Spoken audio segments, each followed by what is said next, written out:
तो फाइनली आप सभी लोगों का इंतज़ार ख़त्म हो गया है।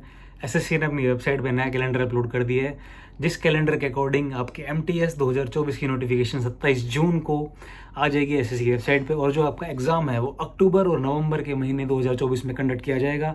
यानी कि मोटी मोटा सा अगर हम देखें तो लगभग आपके पास 90 दिनों का टाइम रहेगा नोटिफिकेशन आउट होने के बाद तैयारी के लिए। तो इन 90 दिनों के अंदर आपकी क्या रणनीति होनी चाहिए, कैसे आपको अपने आप को तैयार करना है कि आप अपने लक्ष्य को हासिल कर लें, तो उसके लिए देखिए video. Because I am myself SSC MTS home state selected candidate in my first attempt. So मैं आपको अच्छे से गाइड कर पाऊंगा कि कैसे कैसे आपको क्या चीज़ें करनी है, क्या नहीं करना है। वीडियो को शुरू करते हैं। वीडियो शुरू करने से पहले इंपॉर्टेंट बात वो ये जनाब कि अगर आप मेरे चैनल पर फर्स्ट टाइम आए हैं तो subscribe to my channel the Sarkari guy. You can also follow main Instagram, same name the Sarkari गाय। कोई भी डाउट वगैरह है तो कमेंट सेक्शन में डाल देना।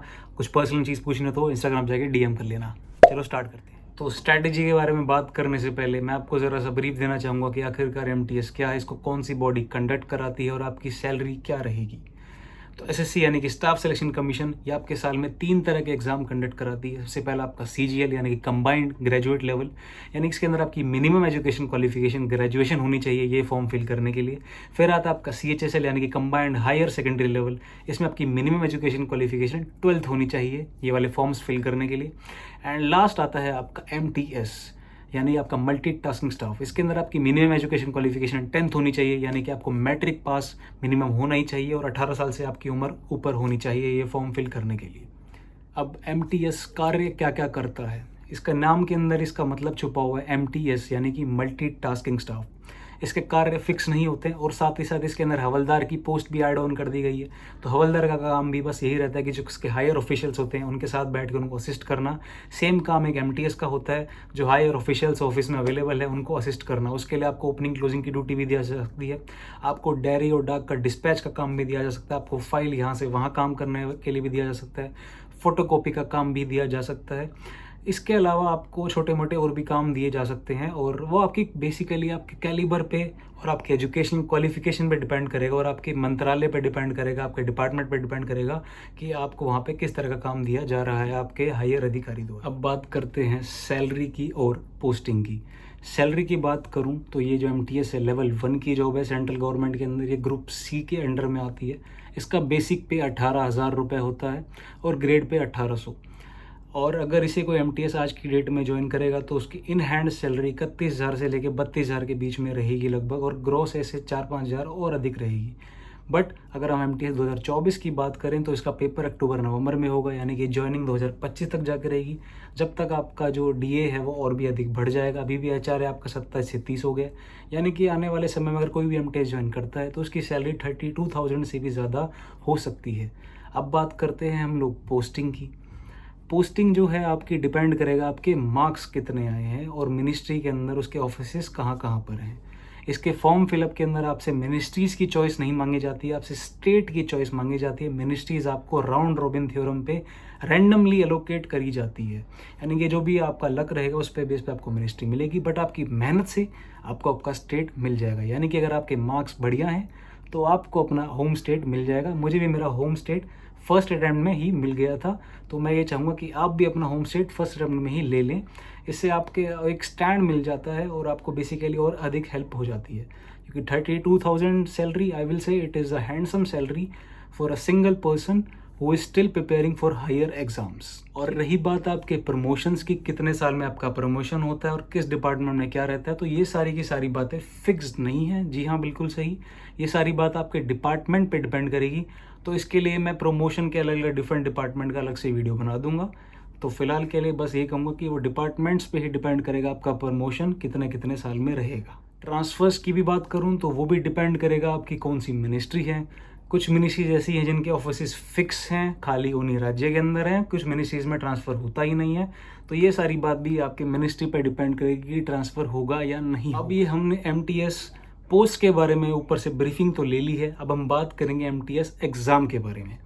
एमटीएस एग्ज़ाम के अंदर आज से पहले देखें तो डिस्क्रिप्टिव भी हुआ करता था, बट 2022 के बाद से अब ये पेपर के लिए खाली 4 सब्जेक्ट्स हैं। उन 4 में से भी आपके सिर्फ 2 ही सब्जेक्ट्स के मार्क्स जुड़ने वाले हैं 150 में से, और बाकी जो आपके 2 सब्जेक्ट रहेंगे यानी कि आपको मैथ्स और रीजनिंग वो खाली क्वालिफाइंग इन नेचर रहेगा।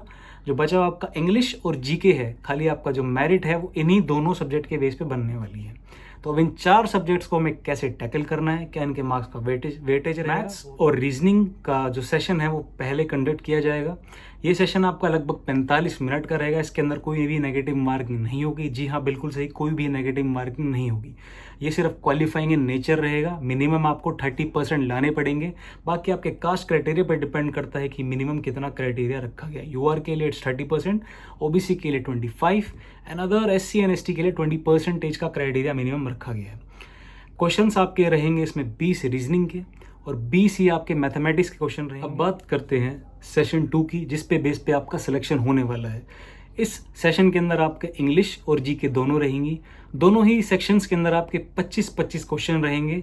हर क्वेश्चन की वेटेज आपकी 3 नंबर रहेगी, यानी कि 50 क्वेश्चन 3 नंबर, यानी कि टोटल हो गए आपके 150 मार्क्स।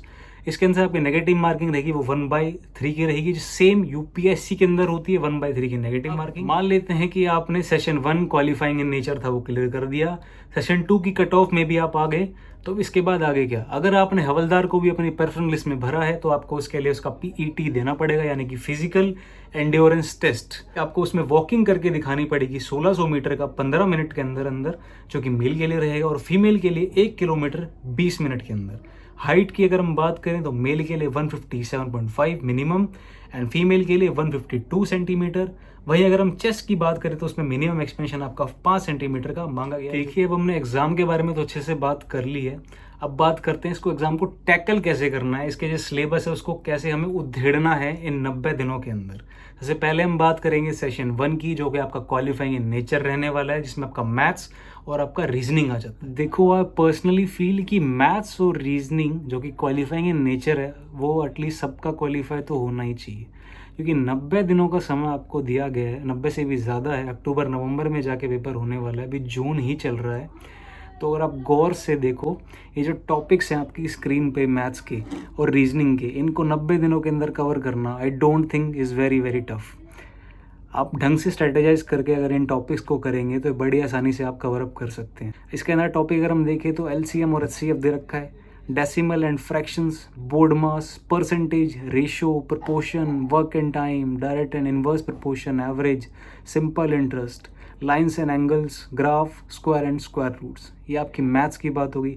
रीजनिंग के अंदर भी आपके alpha numeric, coding, decoding, differences, problem solving, calculation, calendar, clock etcetera, ये सारे बेसिक टॉपिक्स हैं। आप गवर्नमेंट जॉब का कोई भी एग्जाम देंगे, आपको यही टॉपिक्स घूम फिर कर मिलने वाले। देखिए, इन टॉपिक्स को खत्म करने के लिए आपकी मर्जी है। आप चाहे तो घर के नज़दीक में कोई भी ऑफलाइन कोचिंग ज्वाइन करो, वहाँ से जाके पढ़ो, या कोई भी कोर्स परचेज करो, वहाँ से पढ़ो, या अगर इन दोनों में से आप ये दोनों परचेज करने में सक्षम है तो यूट्यूब पे काफ़ी सारा कंटेंट आज की डेट में फ्री में अवेलेबल है, वहाँ से पढ़ो, टॉपिक डालो, टॉपिक की वीडियो देखो, रिवाइज करो, खुद बैठ के नोट्स बनाओ। अगर आप आज ही से सिलेबस को स्ट्रेटेजिकली लेके चलेंगे तो 2 महीने आपके लिए मोर देन इनफ रहेंगे मैथ्स और रीजनिंग का सिलेबस स्ट्रेटेजिकली खत्म कर। जैसे ही आपका सिलेबस एक बार खत्म हो जाएगा मैथ्स और रीजनिंग का, उसके बाद आपको लेने हैं प्रैक्टिस सेट्स। अब वो आपकी चॉइस है कि आप ऑफलाइन मार्केट में जाके कोई भी किताब परचेज करें, या ऑनलाइन आज की डेट में काफ़ी सारे एप्लीकेशंस अवेलेबल है, आप उनसे भी अपने प्रैक्टिस सेट्स को ले सकते हैं। प्रैक्टिस सेट्स आपको बड़ी शिद्दत से लेने हैं, जितना पर्टिकुलर टाइम आपको दिया गया उसी हिसाब से लगाने हैं, पर्टिकुलर टाइम को नोट डाउन करके। ऑनलाइन के अंदर तो आपको सब दिख जाता है कि आपने किस क्वेश्चन में कितना टाइम दिया, तो वो और भी ज़्यादा आपके लिए बढ़िया रहेगा। मैं यही कहूँगा कि आप ऑनलाइन के लिए जाइए, क्योंकि आपको एट द एंड वहाँ पर पेपर ऑनलाइन ही देना है। जो भी डाउट्स हैं उनको मार्क कीजिए, डाउट्स को क्लियर कीजिए। आपको लग रहा है कि टॉपिक आपका फिर भी वीक रह गया है तो उस पर दोबारा गो थ्रू कीजिए, ऐसे रिवाइज करते रहिए, करत करत अभ्यास करते रहिए। इस तरह से मैथ्स और रीजनिंग के सेशन 1 में आप बड़े ही आसानी से क्वालिफाई कर जाएंगे। अब बात करते हैं हमारे मेन टॉपिक सेशन 2 के बारे में, जिसके बेस पे आपका सिलेक्शन होने वाला है, यानी कि आपका इंग्लिश और आपका जनरल अवेयरनेस। तो सबसे पहले बात करते हैं जनरल अवेयरनेस के बारे में। जनरल अवेयरनेस अपने आप में बहुत ही ज़्यादा वास्ट सब्जेक्ट है। आप इसे कितना भी पढ़ लो, हमेशा आपको ऐसा लगने वाला है कि कुछ ना कुछ छूट गया, तो इसमें घबराने वाली बात नहीं है। पहले ज़रा एक बार सिलेबस पे नज़र मार लेते हैं। सिलेबस बेसिकली आपका रहेगा सोशल स्टडीज़, जिसके अंदर आपका ये 5 पार्ट्स में डिवाइड हो जाता है। आपका history, geography, art and culture, civics and economics. General science and environmental studies that is only up to 10th standard. ये कहने के लिए 10th स्टैंडर्ड रहेगा, बट ये अपने आप में काफ़ी ज़्यादा वास्ट होता है इसका सिलेबस। जनरल साइंस भी आपके 3 सब्जेक्ट्स के अंदर बढ़ जाती है, आपका फिजिक्स, केमिस्ट्री एंड बायोलॉजी। देखिए, हमने सिलेबस के बारे में बात तो कर ली है, अब ये देखना है कि इस वास्ट सिलेबस को हमें स्मार्टली टैकल कैसे करना है इन 90 डेज के अंदर, कि हम अपने एग्जाम के अंदर एक्सेल कर जाएं। देखिए, जीएस अपने आप में काफ़ी ज़्यादा वास्ट है, और वास्ट होने के साथ साथ ये काफ़ी ज़्यादा अनसर्टेन भी है। बट एमटीएस के अंदर इसकी अनसर्टेनिटी के साथ साथ एक पॉजिटिव बात ये आती है कि इसके क्वेश्चन एमटीएस के वो यूपीएससी और सीजीएल मेंस की तरह इनडायरेक्टली और डीप में ज़्यादा नहीं पूछे जाते हैं। इसके क्वेश्चंस काफ़ी ज़्यादा डायरेक्ट रहते हैं और इनको क्वेश्चन को अप्रोच करने के लिए आपको बेसिकली आपकी मेमोरी में वो चीज़ फीड होनी चाहिए। आपने ज़्यादा दिमाग नहीं लगाना, अपने सिर्फ देखते ही टिक करना होता है इसके क्वेश्चंस देख के। अब आपको इसके लिए अपना बेसिक क्लियर होना चाहिए जब आप एमटीएस के एग्जाम को अप्रोच कर रहे हैं। तो अब बेसिक के लिए मैंने कुछ टॉपिक्स हैं ये लिखे हुए हैं। देखिए, जो आपकी साइंस है वो आपके 3 सब्जेक्ट्स में डिवाइड हो जाती है, आपकी फिजिक्स, केमिस्ट्री एंड बायोलॉजी। मेरा ये कहना है कि आपको 8 से लेकर 10 तक की ये पीसीबी अच्छे से रिवाइज होनी चाहिए। आपको इसके बेसिक्स क्लियर होने चाहिए। बेसिक के लिए कुछ टॉपिक्स हैं कि सेल के अंदर बायोलॉजी में आ जाता है आपका सेल, विटामिन, मिनरल्स, विटामिन के जो भी दूसरे साइंटिफिक नेम होते हैं वो सारी चीज़ें, कौन से मिनरल से कौन सी डिजीज की डेफिशिएंसी हो जाती है, आपके प्लांट हार्मोन्स, आपका plant reproduction, blood, food, nutrition, इसी तरह से आपका मसल हार्ट। फिजिक्स के अंदर भी ऐसे कुछ टॉपिक्स लिखे हुए हैं मैंने जिनसे क्वेश्चन मेजरली देखे जाते हैं पेपर में। मोशन, लेंस जो काफ़ी ज़्यादा फेवरेट टॉपिक है एसएससी का, और मिरर।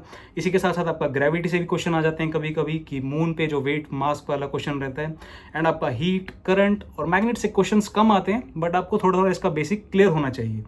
केमिस्ट्री की बात करें तो आपका एसिड, बेस, सॉल्ट, एटम, इनसे क्वेश्चंस बिल्कुल देखने को जाते हैं। हाइड्रोकार्बन से भी क्वेश्चंस देखने को मिलते हैं, आपके क्लासिफिकेशन ऑफ एलिमेंट से भी क्वेश्चन देखने को मिले हैं बिल्कुल। साइंस के बाद जो एक टॉपिक आता है वो आपका पॉलिटी। पॉलिटी भी अपने आप में काफ़ी ज़्यादा वास्ट है। अब मैं आपसे ये नहीं कहूँगा कि आप पूरी की पूरी लूसेंट को जाके पढ़ो, आप स्मार्ट स्टडी करोगे। कुछ टॉपिक्स हैं इनको आप किसी भी यूट्यूब चैनल से जाके देख के पढ़ सकते हैं। परमार चैनल से आपको क्वालिटी कंटेंट मिल जाएगा, पर टाइम कम वेस्ट होगा। ऐसे ही क्रेजी जी के ट्रिक भी एक चैनल है। ये 2 चैनल है जिनके लिए आप इंस्टैटिक्स जीके के टॉपिक्स को खत्म करने के लिए फॉलो कर सकते हैं। ये पॉलिटिक के कुछ टॉपिक्स है, मेकिंग ऑफ कॉन्स्टिट्यूशन, उसके पार्ट्स आपको सारे के सारे पता होना चाहिए कि कौन से पार्ट में क्या आता है। वहीं बात करो तो सिटीजनशिप के बारे में भी आपको आइडिया होना चाहिए, क्योंकि अभी अभी अपना सीए पास हुआ तो उससे भी क्वेश्चंस आने के चांस बन जाते हैं। फंडामेंटल ड्यूटीज, वहीं डीपीएसपी काफ़ी ज़्यादा फेवरेट टॉपिक है एसएससी का। इस पर डायरेक्ट क्वेश्चन आते हैं और बिल्कुल आपको बस टिक करके आना होता है। रिट्स हो गए आपके, इस पर भी डायरेक्ट क्वेश्चन आता है। इलेक्शन के भी हो तो उससे भी क्वेश्चन आने के चांस बन जाते हैं। वहीं पंचायत कौन सी पार्ट में आता है, कौन सा आर्टिकल उससे रिलेटेड है। इसी प्रकार अगर मैं बात करूँ आगे पॉलिटी के बाद आपका इंडियन ज्योग्राफी में काफ़ी सारे टॉपिक्स है। रिवर आपको पूरा क्लियर होना चाहिए, आपको डैम्स पता होने चाहिए, रिजर्वियर पता होना चाहिए, आपको सॉइल के बारे में आइडिया होना चाहिए, आपको क्रॉप्स के बारे में आइडिया होना चाहिए। कुछ बेसिक चीज़ें हैं। आप कृषि जिग्री या परमार इनमें से कोई भी 2 में से फॉलो कर सकते हैं। इसके अलावा आपको कोई और चैनल पसंद हो वहाँ से पढ़ लो, बट ये 2 हैं जिनको मैं प्रेफर करूँगा, क्योंकि यहाँ पे आपको क्वालिटी कंटेंट भरपूर मात्रा में मिल जाता है। कम समय के अंदर आपको ज़्यादा ज्ञान मिल जाता है। सोलर सिस्टम हो गया, आपका वर्ल्ड ज्योग्राफी से भी क्वेश्चंस देखने को मिलते हैं। Tropic of cancer, tropic of capricorn. उसके बाद आता है आपका हिस्ट्री में देखिए तो गांधीनगर से क्वेश्चन मैंने टॉप पे डाला है, क्योंकि वो ज़्यादा मॉडर्न ज़्यादा आजकल पूछता है इसीलिए। बाकी ये नहीं है कि मेडिवल और एंशिएंट से नहीं आते हैं, बट हाँ आते हैं, आपको वो भी पता होना चाहिए। आपका दिल्ली सल्तनत सीरीज़ में लगाने के बाद आपका स्लेव डायनेस्टी के बारे में क्वेश्चन आते हैं। Mughal, Maurya, ancient, government of India of act से क्वेश्चन आते हैं, भर के आते हैं। डायरेक्ट क्वेश्चन आते हैं, मॉरलेमेंटो एक्ट्स हो गया, कैम्प्स फॉर रिफॉर्म्स हो गया। तो इस तरह के क्वेश्चन आने वाले हैं। बेसिक क्लियर होंगे, आप बड़ी आसानी से इसको टिक कर देंगे। इकोनॉमिक्स ज़्यादा डीप में पढ़ने की जरूरत नहीं है। 5 ईयर प्लान्स के बारे में आपको आइडिया होना चाहिए, और कौन किसी इसका जनक है उसके अंदर इकोनॉमिक्स का पूछता है कई बार। एडम स्मिथ हो गया, इस तरीके से काफ़ी सारे इकोनॉमिक्स के बारे में पूछा जाता है। आपके रिलेशंस जो होते हैं ग्राफ के बारे में वो पूछता है, और इंपॉर्टेंट कंसेप्ट जो जीडीपी से रिलेटेड है। अब ये तो मैंने आपसे बात कर ली टॉपिक वाइज बेसिक जीके के बारे में, बट अब बात बचती है जो स्टैटिक होती है आपके, यानी कि आपके डांसेस हो गए, आपके कल्चरल फेस्टिवल्स हो गए, इनसे भी से आपके क्वेश्चंस पूछे जाते हैं। स्टैटिक जीके में आपका आ जाता है आपके फोक डांस, टर्मिनोलॉजी जो आपके स्पोर्ट्स एंड फील्ड में यूज़ करे जाते हैं, आपके साइंटिफिक नेम जो होते हैं, यूनाइटेड नेशन की एजेंसीज के हेडक्वार्टर्स, आपके trophy, sports cup and census, जो कि काफ़ी ज़्यादा फेवरेट टॉपिक एसएससी का, वो आपको क्लियर होना चाहिए। इसके लिए भी मैं आपको ये बोलूँगा कि ये चीज़ आप ट्रिक से याद कर सकते हैं, किसी जी की ट्रिक पे जाके, या परमार जो भी आपको पसंद हो। इन सब टॉपिक्स को खत्म करने के लिए इन 2 चैनल्स को मैं आपको कहूँगा कि आप इन 90 दिनों के अंदर इनको फॉलो करें। दबा जीके के टॉपिक्स के बारे में तो हमने बात कर ली, स्टैटिक हो गया आपका और बेसिक्स हो गया। अब बारी आती है करंट अफेयर्स की। करंट अफेयर्स एमटीएस के एग्जाम में कम देखने को मिलता है, बट क्वेश्चन इससे जरूर आते हैं। तो मैं आपको ये कहूंगा कि आप 6 महीने के करंट अफेयर्स को एकदम रगड़ ले और घोट के पी जाए। आपकी मर्जी, आप एक बार में 6 मंथ्स का वीडियो भी देख सकते हैं। अक्टूबर नवंबर पेपर है तो उससे 6 महीने कम करके फरवरी के आसपास से सही रहेगा मेरे हिसाब से। बट मैं ये कहूँगा कि आप मंथली वाइज वीडियोस देखिए, और सिर्फ एक चैनल पे रिलाय ना करें, कम से कम 2-3 चैनल पे देखिए, उसको बार बार रिपीट करते रहें। आपको दिमाग के अंदर वो क्वेश्चन 3-4 बार दिखेगा तो अपने आप यहाँ पे फिट हो जाएगा। आपको सोचना भी नहीं पड़ेगा, पेपर में जब असली में बैठेंगे आप उसको टिक करके आ जाएंगे, आपको पता चलेगा कब आपने वहाँ पे सही कर दिया है। अब देखिए आपने अपना बेसिक क्लियर कर लिया है, आपने करंट अफेयर्स को भी अप्रोच कर लिया है, जब आप क्वेश्चंस लगाने बैठेंगे तो आपको दिखेगा कि अब भी कुछ चीज़ें हैं जो आपसे छूट गई हैं। तो इसको कवर अप करने के लिए मैं ये कहूँगा कि आप प्रीवियस ईयर क्वेश्चंस को भी साथ साथ में लेके चलें। आपकी इच्छा है आप एक पूरा टॉपिक खत्म करने के बाद उस टॉपिक से रिलेटेड आप PDF पढ़ लीजिए, नेट पे अवेलेबल रहती है, RBE की मिल जाती हैं काफ़ी सारी PDF, रेवोल्यूशन बाय एजुकेशन से। एंड इसके अलावा आपका जो मन करे आप कोई भी किताब खरीद सकते हैं। लूसेंट एक किताब है जिसमें काफ़ी ज़्यादा टू द पॉइंट जीके आपको मिल जाती है, तो इसलिए मैंने इसमें लूसेंट भी ऐड करा है। आप लाइन बाय लाइन उसके अंदर से भी ये सारी बेसिक जीके कवर अप कर सकते हैं। तो अगर आप इन सारी बातों का ध्यान रखेंगे, इन सब सारे पॉइंट्स को अपने दिमाग में फीड कर लेंगे, तो अपने जीके के अंदर आप अच्छा स्कोर कर पाएंगे। आप जहाँ पर भी स्टैंड कर रहे हैं उससे आप ऊपर ज़रूर बढ़ेंगे। इन पॉइंट्स को ध्यान में रखें और एकदम डिटरमिन्ड होकर तैयारी करें। चलिए, now we are done with the GK part. अब चलते हैं अपने fourth subject, that is English, जिसकी है इक्वल इम्पॉर्टेंट और इक्वल वेटेज आपके सेशन 2 के अंदर। सबसे पहले हम नज़र मारते हैं इंग्लिश के सिलेबस के। अगर मैं इंग्लिश के सिलेबस के ऊपर गौर फरमाऊँ थोड़ा सा, तो candidate understanding of the basics of English language, its vocabulary, grammar, sentence structure, synonyms, antonyms and its correct usage etcetera to test comprehension. A simple paragraph may be given and question based on the paragraph to be asked. यानी कि majorly अगर आप देखें तो MTS के अंदर जो आपकी इंग्लिश है वो बेसिकली कॉम्प्रीहेंशन बेस्ड रहने वाली है, आपकी रीडिंग स्किल बेस्ड। इसके साथ साथ कुछ एरर वाले क्वेश्चंस भी आने वाले हैं। तो अभी 90 दिनों के अंदर आपको कैसे इंग्लिश को अप्रोच करना है, चलिए उस बारे में बात करते हैं। अब इन 90 डेज़ के अंदर आपकी इंग्लिश के लिए क्या अप्रोच रहेगी? सबसे पहले आपके पास इंग्लिश के लिए किताब होना ज़रूरी है। जी हाँ, बिल्कुल सही। मैंने यहाँ पर नीतू सिंह की वॉल्यूम 1 प्रेफर करी है। आप चाहें तो SP बख्शी से भी पढ़ सकते हैं, उसके अंदर थोड़ा हाई लेवल हो जाता है, बट आपको एकदम बेसिक से लेके चलना है, ग्राउंड लेवल से, तो उसके लिए नीतू सिंह आपके लिए अच्छी रहेगी। वो कैब की अगर हम बात करें तो आप वो चाहे तो क्रिस्टोफर नोलैन से भी पढ़ सकते हैं, बट यहाँ मैंने ब्लैक बुक प्रेफर करी है क्योंकि इसके अंदर काफ़ी ज़्यादा गुड क्वालिटी में कंटेंट दिया हुआ है। ऐसा नहीं कि बाकी किताबों में बढ़िया नहीं है, बाकी किताबों में भी अच्छा है।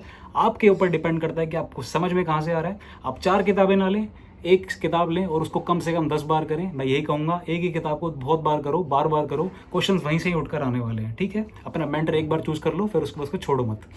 अब उसके बाद रानी मैडम के 60 रूल्स की वीडियो यूट्यूब पे है, मिल जाएगी आपको, डालते ही दिखा देते हैं 60 रूल्स। वो टोटल 60 वीडियोज़ हैं, उनको देखो, 2 से 3 बार देखो कम से कम, उनके नोट्स बनाओ, बार बार रिवाइज करो और इस तरीके से दिमाग में फीड कर लो कि पेपर में कोई भी एरर दिखते ही आपके दिमाग में तुरंत क्लिक करना चाहिए कि यहाँ पे तो ये वाला एरर है यार, फर्स्ट सेकंड थर्ड पर्सन वाला हो या ए एंड दा वाला हो, XYZ कंपैरेटिव सुपरलेटिव, कोई भी चीज़ हो, तुरंत आपके दिमाग में वो चीज़ क्लिक करनी चाहिए। आपके पास बहाना नहीं होना चाहिए कि मेरी इंग्लिश बोलने में खराब है, फ्लुएंसी नहीं है, मैं हिंदी मीडियम से हूँ, नहीं। अगर आप ढंग से शिद्दत से इन चीज़ों को फॉलो करेंगे तो चीज़ आपको ज़रूर हेल्प करेगी इंग्लिश के अंदर। इसके बाद बारी आती है आपकी रीडिंग कॉम्प्रिहेंशन की, जो कि MTS के अंदर मेजर रोल प्ले करने वाली है। इसके लिए आपकी इच्छा है कि आप कोई भी किताब पढ़ें या अखबार पढ़ें। मैं कहूँगी आप दोनों ही पढ़ लें, सुबह सुबह आधा घंटा अखबार पढ़ लो, कोई भी जो आपका मन करे, XYZ न्यूज़पेपर, उसके अंदर वर्ड्स होते हैं जो आपको समझ में नहीं आ रहे, उसे कॉपी में लिख लो, उसके मीनिंग देखो। ऐसे ही आप किताब के साथ भी कर सकते हैं। किताब के अंदर भी काफ़ी सारे शब्द होते हैं जो आप पहली बार देखते हैं ज़िंदगी के अंदर, जो आपको समझ में नहीं आते हैं, तो उनको लिखो, उनको नोट डाउन करो, उनके सिनोनिम एंटोनिम्स लिख लो साथ साथ में। तो यहाँ पर आपकी ये डबल मेहनत हो जाती है, मतलब स्मार्ट वर्क हो जाता है कि आप अखबार में पढ़ रहे हो, साथ साथ के अंदर आपकी रीडिंग कॉम्प्रीहेंशन भी ठीक हो रही है। और वहाँ पे आपको पता है, अनजाने के अंदर आपकी क्लोज टेस्ट की भी तैयारी हो जा रही है। क्योंकि क्लोज टेस्ट का मतलब क्या होता है, आपको फिल इन द गैप ही फिल करना होता है, उसमें आपको पता होना चाहिए उसमें क्या वर्ड आएगा। अगर आपने रीडिंग की इतनी ज़्यादा प्रैक्टिस करी होगी तो आपको पता लग जाएगा देखते कि यार यहाँ पे ये वाला शब्द नहीं, यहाँ पे ये वाला आना चाहिए। तो जितनी ज़्यादा आपकी रीडिंग बढ़िया होगी उतनी ज़्यादा आपके क्लोज टेस्ट अच्छे होंगे, कॉम्प्रीहेंशन उतना ही अच्छा जाएगा आपका। फिर बारी आती है आपके vocab, antonyms, synonyms, idiom phrase की। ईडियम फ्रेज के लिए मैं ये कहूँगा कि आप डेली कम से कम 1 घंटा दें। आप वही डायरी बना लें 90 दिनों के लिए। डेली कम से कम आप 10 वर्ड लिखें, उनको अच्छे से करें पूरा का पूरा। आपको पूरा उनका मीनिंग पता होना चाहिए, उसके सिनोनिम, उसके एंटोनिम, मतलब उसके बारे में हर एक चीज़ आपको पता होनी चाहिए। अब डेली रिवीजन भी करना उतना ही ज़रूरी है। आप मान लो आपने 20 शब्द लिख लिए हैं एक दिन के, अब याद तो आपको लेकिन एक भी नहीं आ रहा है, तो वो भी गलत हो जाएगा। आपको ढंग से पढ़ना है, उसे एकदम दिमाग में फीड कर लेना है। आप उसके लिए दोस्त बना लो जो आपका मन करे, आप अपनी फैमिली में डिस्कस कर लो, अपनी फ्रेंड्स के साथ डिस्कस कर लो, घर पे फ़ोन करके बता दो कि आज मैंने ये वाला शब्द सीखा है, आज मैंने ये वाला इडियम पढ़ा है। तो इससे आपको कहीं ना कहीं डायरेक्टली हेल्प मिलेगी। मतलब आपको अपने आप को परफेक्ट करना है इंग्लिश के अंदर जितना ज़्यादा हो सके। अगर आप यहाँ स्टैंड कर रहे हो तो यहाँ लेकर जाना है। अब आपने देखना है कि आप कैसे वहाँ तक जाएंगे। ये मैंने आपको रास्ता बता दिया कि ये सब सारी चीज़ें हैं, अब आपको वो इम्प्लीमेंट खुद करनी है। और हाँ जनाब, जैसे जीके के अंदर आपके प्रीवियस ईयर क्वेश्चंस मैटर करते हैं, सेम वे इंग्लिश के अंदर भी मैटर करते हैं। आप कोई भी किताब ले लेना बाद में, जो भी आपको पसंद हो, पिनाकल या XYZ कोई भी किताब, उससे क्वेश्चंस लगाना, या ऑनलाइन आपको PDF मिल जाए तो वहाँ से PDF डाउनलोड करके फ़ोन के अंदर पढ़ना। जो आपका क्वेश्चन पूछा गया आपको उसका तो मीनिंग पता होना ही चाहिए। साथ में जो 4 ऑप्शंस है ना, उनको भी आपको अच्छे से डिटेल में पता होना चाहिए, इसका मतलब ये है, इसका मतलब ये है। क्योंकि कई बार ऐसा होता है जो ऑप्शन में होता है ना, उसी का अगला क्वेश्चन भी आ जाता है। तो ये एक बहुत ही स्मार्ट वर्क अप्रोच होती है अगर आपको इंग्लिश के अंदर भी एक्सेल करना है तो। हमने सिलेबस के बारे में बात कर ली, एमटीएस एग्ज़ाम के बारे में बात कर ली, चारों सेक्शंस को कैसे टैकल करना वो बात कर ली। अब कुछ छोटे छोटे इंपॉर्टेंट पॉइंट्स जो मैं आपको बताऊंगा, जो आपको एग्जाम से पहले ध्यान रखने हैं और इन 90 दिनों के अंदर आपको फुल डिटर्मिनेशन के साथ उन्हें फॉलो करना है। पॉइंट नंबर 1 को देखो आप, smart work plus hard work. देखिए हार्ड वर्क तो आपने करना ही है, यानी कि आपने अपनी तरफ से कोई भी कमी नहीं छोड़नी है, बट आपको उसमें थोड़ा सा एक मसाला डालना है, हल्का सा तड़का मार के स्मार्ट वर्क का भी। यानी कि आप मान लो जीके कर रहे हो, आपको बहुत मज़ा आ रहा है करने में, आप 4-4, 6-6 घंटे पढ़ रहे हो, उसे 8-8 घंटे पढ़ रहे हो, बट जब क्वेश्चंस करने बैठ रहे हो तो आंसर्स तो निकल ही नहीं रहे हैं। तो इसका अर्थ यह निकलता है कि आपने हार्ड वर्क तो करा है जना, बट स्मार्ट वर्क नहीं करा। इसको स्मार्ट वर्क में कैसे बदलोगे आप ऊपर ऊपर से बेसिक तो करोगे सारा का सारा, बट इतना डीप में जाके नहीं पढ़ो, क्योंकि एमटीएस में डीप में इतना नहीं पूछ रहा है। आप प्रीवियस ईयर क्वेश्चंस में ज़्यादा टाइम स्पेंड करोगे। प्रीवियस ईयर क्वेश्चंस में आपको पता लग जाता है ये क्वेश्चंस आ रहे हैं, और कई बार मतलब बहुत बार यही होता है कि same as it is same question उठ के आ जाता है। अभी जो भी पेपर चल रहे हैं, अभी सीजीएल हो जाएगा एमटीएस से पहले, फिर अभी सीएचएसएल भी हो जाएगा जुलाई के अंदर, अभी फेज़ 12 भी चल रहा है आपका, ठीक है, आपका सीपीओ भी हो जाएगा। तो ये जो उनके जीएस के क्वेश्चंस रहेंगे, इनको स्मार्टली आप रिवाइज करें, मैं ये कहूँगा ये होगी आपकी स्मार्ट अप्रोच। बेसिक तो क्लियर करेंगे, बट आप साथ में स्मार्ट अप्रोच भी रखेंगे। अब रिवीजन इज़ द की, ये आपका सेकंड पॉइंट है, यानी कि आपने जो भी पढ़ा आप उसको रिवाइज जरूर करेंगे।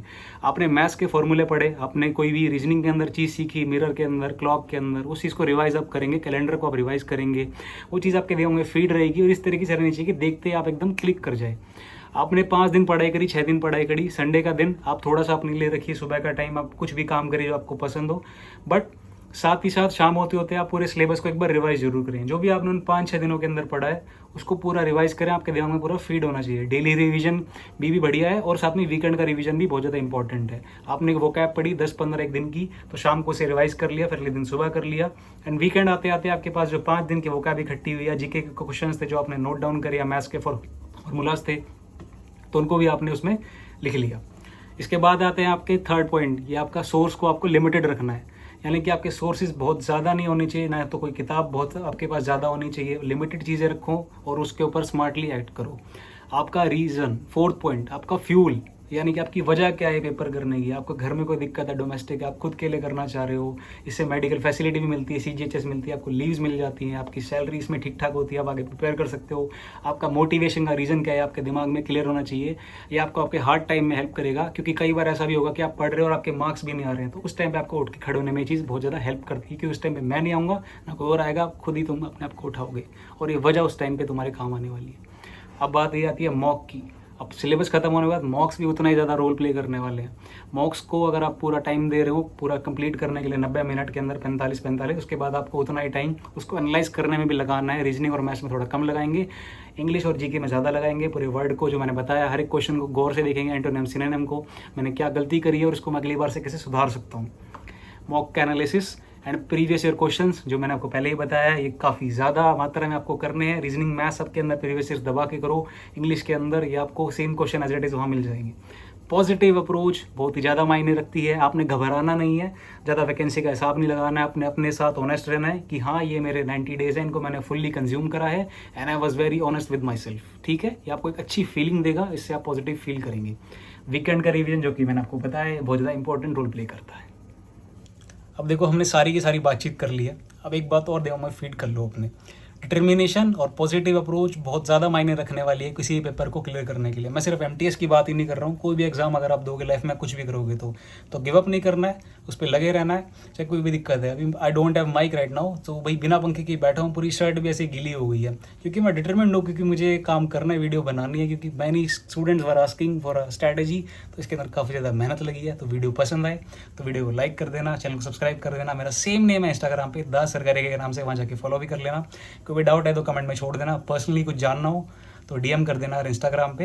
And if you want we can also come live on every Sunday. आपके कोई भी डाउट वगैरह तो हम संडे को वो चीज़ भी क्लियर कर सकते हैं। अगर लाइव आना चाहते हो, अब मैं आऊँ तो कमेंट कर देना, ये भी कमेंट सेक्शन के अंदर। अपना द सरकारी का, not just an government employ. Bye bye, take care guys.